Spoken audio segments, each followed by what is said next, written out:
السلام علیکم ورحمۃ اللہ وبرکاتہ۔ بسم اللہ الرحمن الرحیم۔ دوستو، پچھلے ایپیسوڈ میں آپ نے دیکھا کہ جہانگیر عدن کے گھر آ کر اوٹ پٹانگ بکنے لگتا ہے کہ آپ کی بیٹی گھر سے بھاگ گئی ہے، میں اس کا افسوس کرنے آیا ہوں۔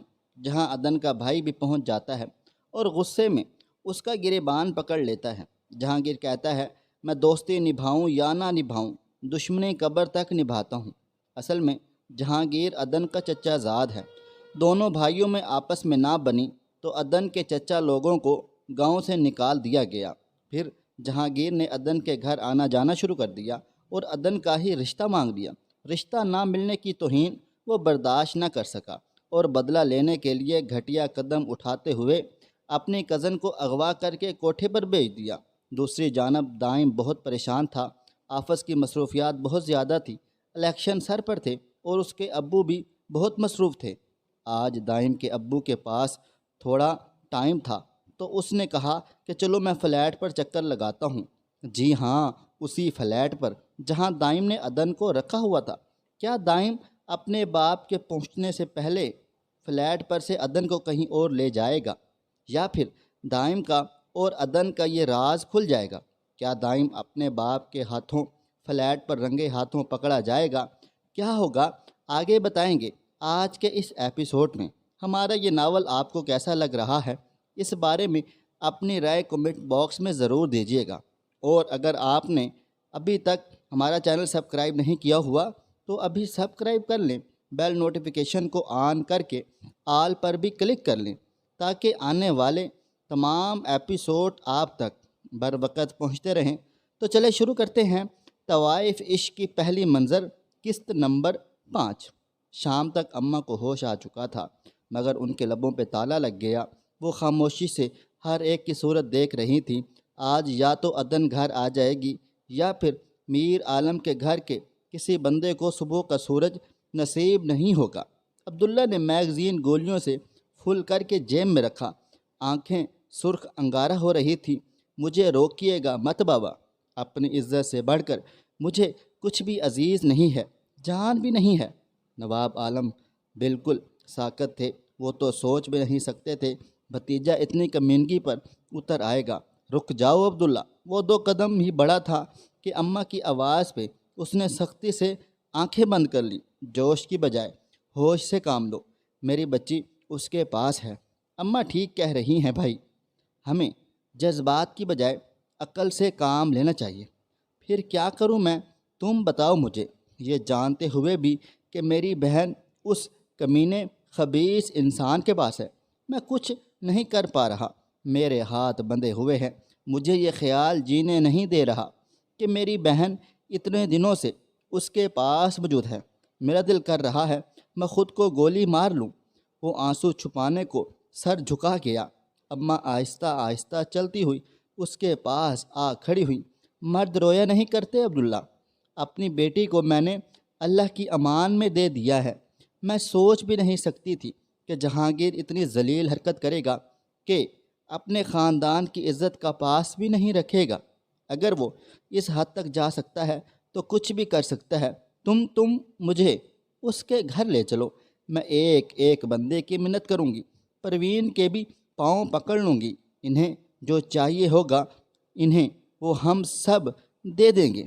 بس مجھے میری عدن چاہیے، اسے کہیں سے لے آؤ عبداللہ، میں اس گھر کے ایک ایک فرد کے آگے ہاتھ جوڑ لوں گی، وہ جو بھی کہیں گے میں مانوں گی۔ بس کہیں سے مجھے میری بچی لا دو، میں مر جاؤں گی، اس کے بغیر میں مر جاؤں گی۔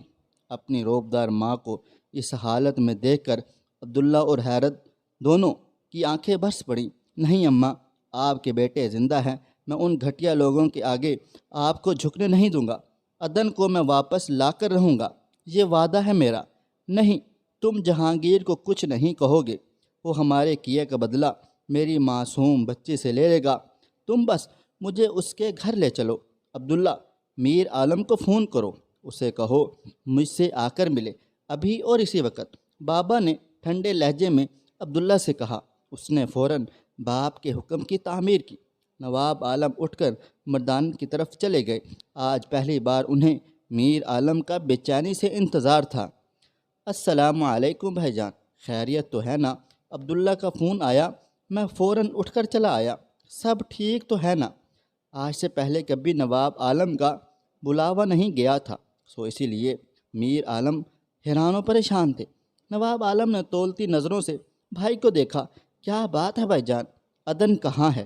عدن گھر پہ ہی ہوگی، آپ مجھ سے کیوں پوچھ رہے ہیں؟ میر عالم کو بہت کچھ غلط ہونے کا احساس ہوا۔ بچے نہیں ہو تم جو میری بات نہیں سمجھ رہے، مجھے لگتا تھا تم سدھر چکے ہو، مگر نہیں، سانپ ہمیشہ سانپ ہی رہتا ہے۔ اپنے بیٹے سے کہو شام سے پہلے میری بیٹی کو واپس پہنچا دے، ورنہ تمہارا بیٹا صبح کا سورج نہیں دیکھے گا۔ یہ کیا کہہ رہے ہیں آپ؟ مجھے کچھ سمجھ نہیں آ رہا۔ میرے سامنے زیادہ بھولے بننے کی ضرورت نہیں ہے۔ میرا یقین کریں، مجھے کچھ علم نہیں کہ آپ کیا کہہ رہے ہیں۔ کہاں ہے عدن؟ انہیں پہلی بار لگا تھا کہ میر عالم سچ بول رہا ہے، حالانکہ مجھے تمہاری بات پر یقین نہیں، پھر بھی سن لو۔ میری بیٹی 1 ماہ سے گھر سے غائب ہے، اور آج جہانگیر آیا تھا میرے پاس یہ اطلاع دینے کہ عدن کو اس نے اغوا کیا ہے۔ میں جانتا ہوں کمینگی تم لوگوں میں کوٹ کوٹ کر بھری ہے، مگر تمہاری اولاد تم سے 4 ہاتھ آگے ہوگی، اس کا اندازہ نہیں تھا۔ میر عالم صدمے سے گنگ ہو گئے۔ یہ کیسے ہو سکتا ہے؟ جہانگیر اتنا نہیں گر سکتا۔ وہ یہی 2 فکرے دہراتے ہوئے اٹھ کر چلے گئے۔ تمہارا بیٹا یہ چاند چڑھائے گا کہ میری بھتیجے کو اٹھوا لے گا؟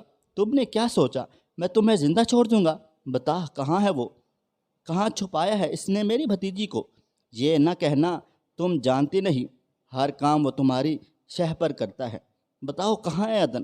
میر عالم نے آتے ہی بیوی کو صحن میں گھسیٹ لیا۔ تم اس منحوس کی وجہ سے میرے پہ ہاتھ اٹھاؤ گے؟ میں زبان کاٹ دوں گا تمہاری اگر آئندہ میرے بھائی یا ان کے بچوں کو کچھ کہا۔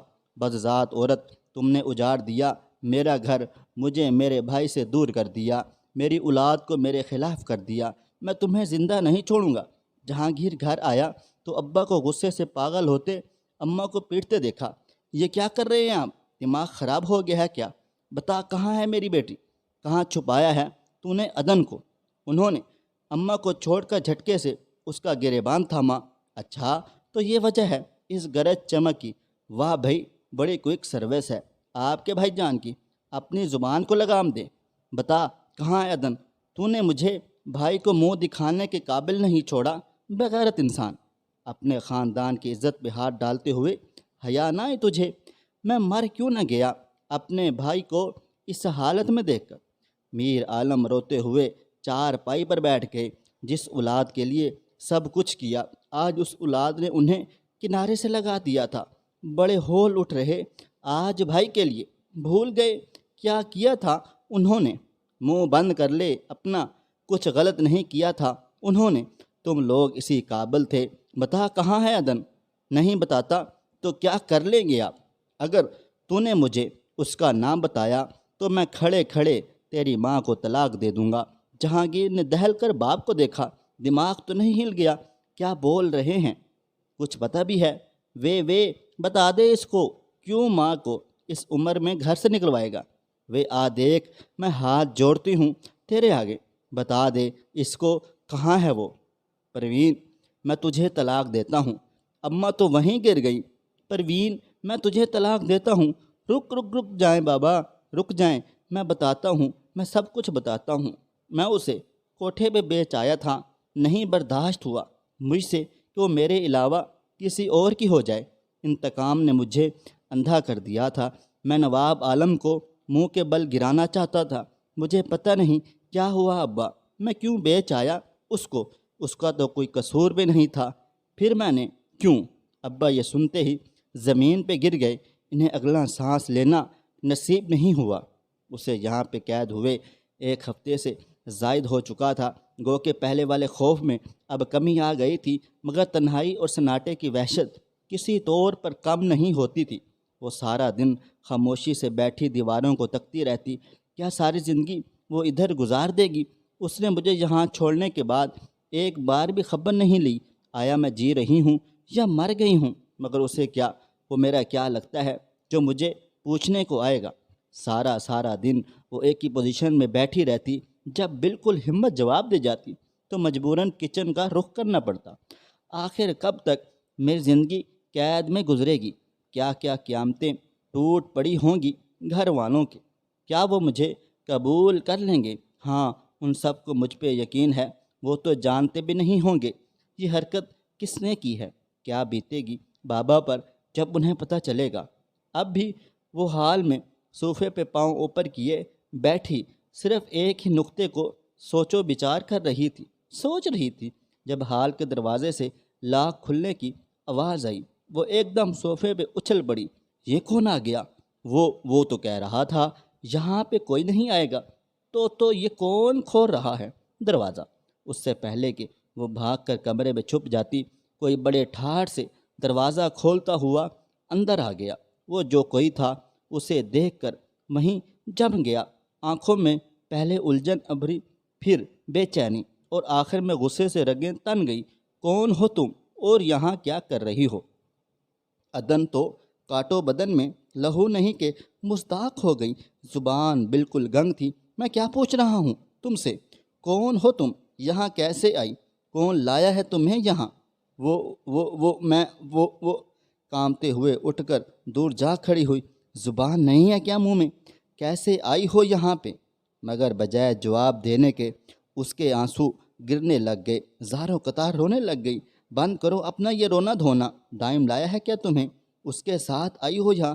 جی جی جی جی جی جی جی۔ انہوں نے اونچی آواز میں دائم کو گالی دی۔ کب سے ہو یہاں پہ؟ مگر اس نے آگے سے کوئی جواب نہ دیا تو وہ خوفزدہ انداز میں اس سوٹڈ بوٹڈ شخص کو دیکھ رہی تھی جو مہذب انداز میں گالیاں دیتے ہوئے کسی کو فون کر رہا تھا۔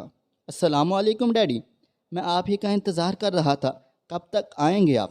دائم نے موبائل پہ ڈیڈی کی کال ریسیو کرتے ہی پوچھا۔ ہیلو ڈیڈی، کیا بات ہے؟ آپ بول کیوں نہیں رہے؟ 10 منٹ کے اندر اندر اپنے اپارٹمنٹ میں پہنچو۔ جی جی جی جی جی۔ کیا آپ نے؟ وہ بے اختیار سیٹ سے اٹھ کھڑا ہوا۔ اونچا سننے لگ گئے ہو کیا؟ 10 منٹ کے اندر اندر فلیٹ پہ پہنچو۔ مگر آپ وہاں کیا کر رہے ہیں؟ تمہاری بہن سے ملنے آیا تھا یہاں۔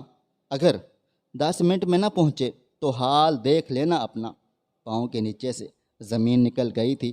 طلال نے فون بند کر دیا تھا اور اسے لگا تھا جیسے آفس کی چھت سر پہ آ گری ہو۔ وہ بے اختیار چکرا گیا۔ کی چین اٹھاتے ہوئے وہ اندھا دھند دروازے کی جانب بھاگا۔ او خدایا، یہ کیا ہو گیا؟ فل سپیڈ پہ گاڑی بھگاتے ہوئے 3-4 بار ایکسیڈنٹ ہوتے ہوتے بچ گیا۔ اس کی گاڑی سے بچتا ہر پاکستانی اسے 100 گالیوں کو نواز رہا تھا۔ اوہ شٹ! ٹریفک سگنل پہ رائٹ لائٹ دیکھتے ہی اس نے زور سے اسٹیئرنگ پہ ہاتھ مارا۔ ڈیڈی کیسے پہنچ گئے وہاں؟ اوہ مائی گاڈ! اب کیا ہوگا؟ ایک سیکنڈ میں اس کے دماغ نے لاہ عمل ترتیب دیا۔ وہیں کھڑے کھڑے اس نے تیزی سے علی کا نمبر ڈائل کر دیا۔ بیل جا رہی تھی۔ چوتھی بیل پہ علی کی آواز آئی۔ اگر تو نے مجھے اس لیے فون کیا ہے کہ میں تیرے ساتھ آ کر لنچ کروں تو یہ بھول ہے تیری۔ میں بڑا بیزی بندہ ہوں، ہر ایرے غیرے کے ساتھ منہ اٹھا کر نہیں چل پڑتا، سو خبردار آئندہ مجھے فون نہ کرنا۔ منہ بند کر موٹے، پہلے میری بات سن۔ ابھی 10 منٹ کے بعد میں تجھے کال کروں گا، اس وقت ڈیڈی میرے سامنے ہوں گے۔ تو نے مجھ سے ایسے بات کرنی ہے کہ کچھ ہفتوں پہلے میری شادی ہوئی ہے گھر والوں کے علم میں لائے بغیر، اور تم اس میں گواہ کے طور پہ شامل تھے، اور تمہارے گھر والے بھی اس چیز سے باخبر ہیں۔ ہولڈ آن، ایک منٹ، کیا بک رہا ہے تم؟ کون سی شادی؟ کون سا گواہ؟ یہ کون سی نئی سٹوری ڈال دی ہے؟ دماغ تو نہیں ہل گیا تیرا؟ اب کہیں سے بچے نہ لے آنا اس میں۔ علی جو میں کہہ رہا ہوں صرف وہ سن، میں بعد میں تجھے سب کچھ بتا دوں گا۔ ابھی 10 منٹ بعد فون کروں گا، اسپیکر آن ہوگا، تو نے سب کچھ سنبھالنا ہے، کوئی گڑبڑ نہ ہو۔ سگنل کھل چکا تھا، اس نے گاڑی آگے بڑھا دی۔ سمجھ گیا نہ میں تو کیا کہہ رہا ہوں؟ کوئی گڑبڑ نہ ہو ورنہ تو زندہ نہیں بچے گا۔ ہاں بیٹا، میں تو پیدا ہی اس لیے ہوا ہوں، تو بگاڑتا جا سب کچھ، میں پیچھے پیچھے سنوارتا ہوں، اور تو اور اب تیرے جھوٹے نکاح کا سچا گواہ بھی بن جاؤں بغیر چھواروں گے۔ منہ بند کر، میں پہنچ چکا ہوں، 10 منٹ بعد فون کرتا ہوں، پلیز سب کچھ سنبھال لینا۔